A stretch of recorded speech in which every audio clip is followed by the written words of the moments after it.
සමාජ මාධ්‍ය හරහා ආందోලනාත්මක ප්‍රකාශ සිදු කරන හාමුදුරු නමක් ලෙස රාජාංගනයේ සද්ධාරතන හිමි හෙවත් රාජාංගනයේ හාමුදුරුවෝ ප්‍රසිද්ධියක් උසුලයි. විවිධ පුද්ගලයින්ව සැරවචනයෙන් විවේචනය කරමින් උන්වහන්සේ වරින් වර YouTube නාලිකාව හරහා ප්‍රකාශ නිකුත් කරයි.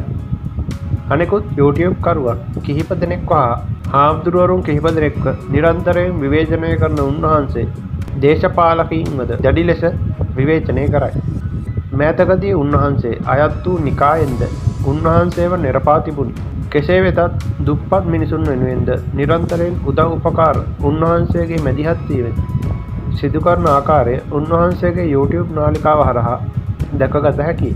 අප්‍රේල් 2 වනදා උන්වහන්සේට නඩුවකට පෙනී සිටීමට නියමිතව ඇති බවද උන්වහන්සේ විසින් ප්‍රකාශ කරන ලදී.